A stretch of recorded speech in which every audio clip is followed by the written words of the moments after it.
As a ballet dancer, are you happy always? Being the hardest part of adjusting to company life. How do you deal with not wanting to train one day? My opinion and reaction to the Olympics. Have you ever struggled with body image as a dancer slash gymnast? Put some of these in the background. Oh, that's cute. I think I like them. It has been a long time since I've done like a proper sit down video, so this is quite exciting actually. If you're new around here, my name is Hannah Martin.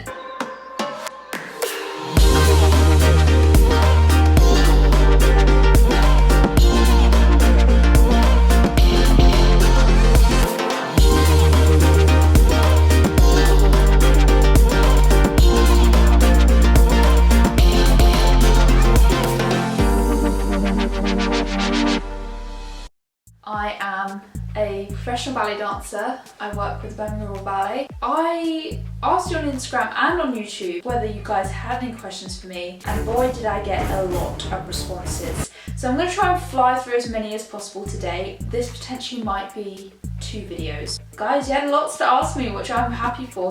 Okie dokie. I've also got to run off to work in about 20 minutes, so that is going to cut our time a little bit short. Our first question is, what has been the hardest part of adjusting to company life?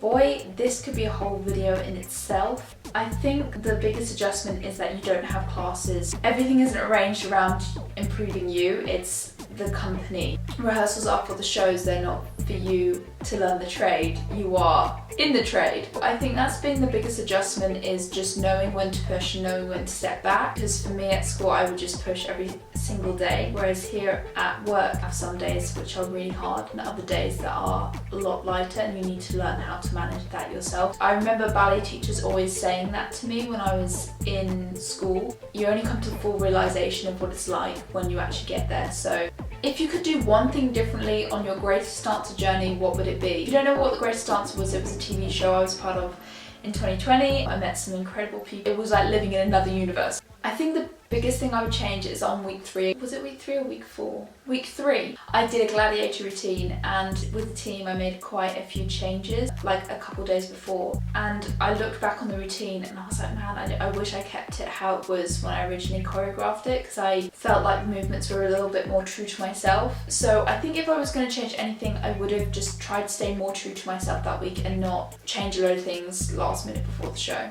You changed your hair colour. It's the same colour. I haven't dyed it unless someone pranked me in my sleep, but no, it's the same colour. It might just look different in different lighting. What is your favourite variation? Okay, so my favourite ballet is Romeo and Juliet, which is what we're doing now, which is insane. And my favourite variation that I've done has to be the Bayadere one that I did for the Fontaine competition. I just love everything about the solo, the like high legs, kind of very solemnness, and then going into like kind of more exuberance by the end. I haven't actually done as many variations as I'd like to. It's something I want to explore. I love some Kitri variations. I love Esmeralda. This is a very, very popular question, but I want to do a proper video on it sometime. Do you miss rhythmic gymnastics? This is a hard one because I love what I'm doing now. Sometimes when I do see a photo or a video or an international competition going on, I will have that little, oh, I remember those days in my heart. I still get days where I remember the sport and I remember how it made me feel and all the emotions attached to that. But I know what I'm doing now is exactly what I'm supposed to be doing. But there are days that I look back and think, oh man, that was an incredible time of my life. Favourite leotard? Right at the moment I bought these Grishko ones in London, if you saw my London vlog, and the blue one is my favourite at this present time, but my favourite leotards are constantly changing. How tall are you? I think I'm 5'4", but I honestly couldn't tell you that with full confidence, but somewhere around that area. How do you deal with not wanting to train one day? I think that just comes down to the routines you set yourself. So when I don't feel like training, I know that I have like a general routine that I follow every single day. So there are definitely days where you feel a lot less motivated than others. And those days I try and remind myself what my goals are, what is motivating me to move forward. So remind yourself of why you're doing it and what you want to achieve. What ballet company do you work with? I work with the Birmingham Ballet. I feel very, very, very lucky to work there. When did you start ballet? I started ballet at the age of 3 or 4, I think, but I feel like I've been dancing my entire life. Where do you get your big skirts and tips for taking pictures? So my big skirts are mainly supplied by Frida Silk. They're an incredible brand and I definitely recommend to go to them if you're looking for an amazing skirt for a photo shoot, because they always transform your photos. Tips for photo shoots is to prepare the poses before you go. Personally, personally, I find that helpful. Sometimes I can be very spontaneous and create the pose when I'm there, when I'm surrounded by a creative atmosphere,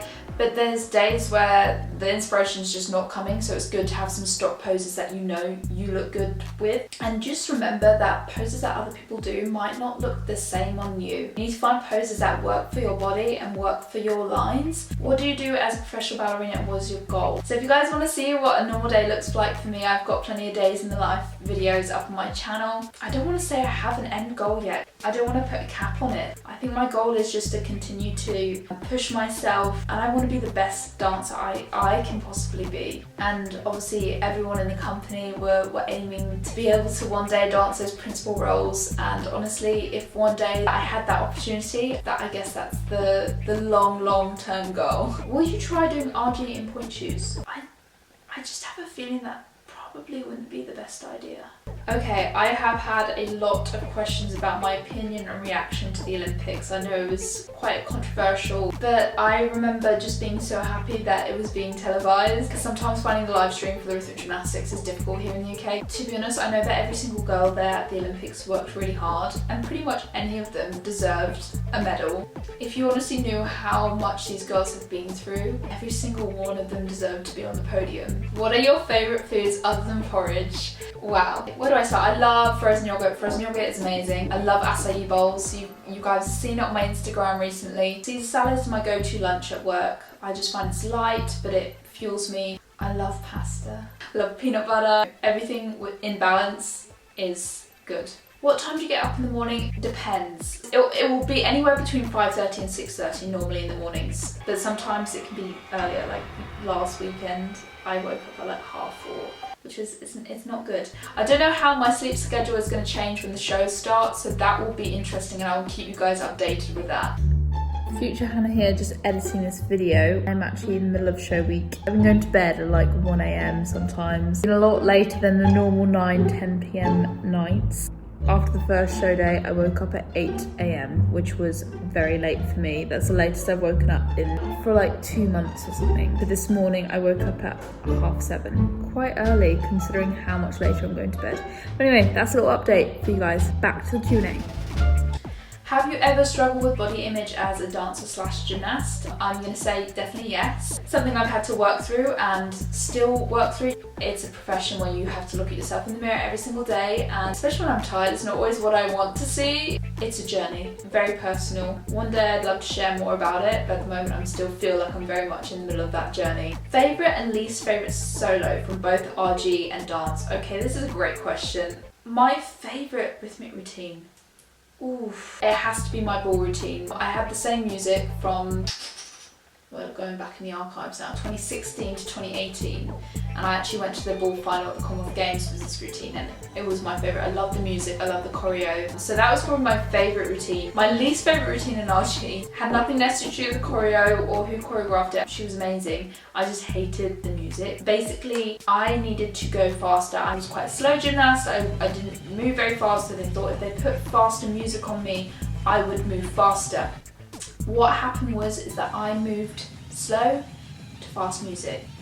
So it didn't really pay off. My favourite solo, that's hard with dance. I'll have to get back to you on that, maybe in part 2, is Regin Nice. I mean, I don't know Regin, but Reagan is lovely. Avocado, oof, controversial. I want to like it.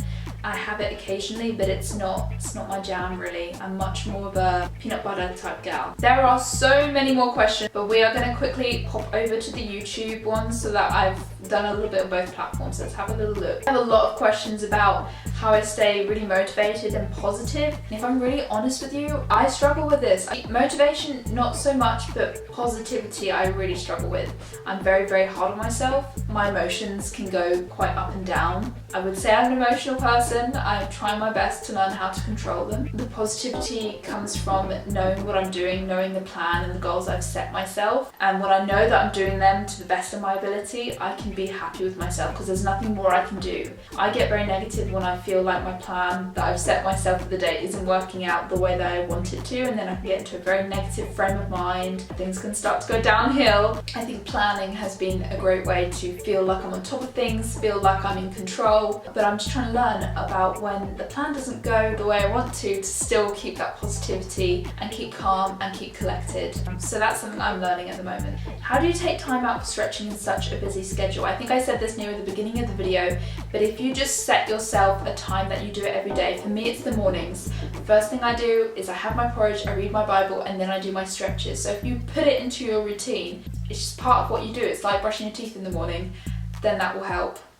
As a ballet dancer, are you happy always? That's a deep question. I wouldn't say I'm happy all the time. Ballet is a hard profession. It's not always going to be roses and daisies every day. Okie dokie guys, there are still so many questions. I will have to do a part 2. So if you enjoyed this video and do want a part 2, make sure you give this video Give this video a big thumbs up, comment down below any more questions that you want. Maybe we'll make a Q&A series. Maybe I might try and do this once a month or once a week. We'll see how it goes. Click the subscribe button because you can become part of the motivators.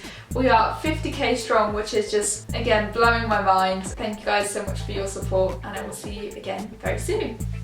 Dream big and make it happen.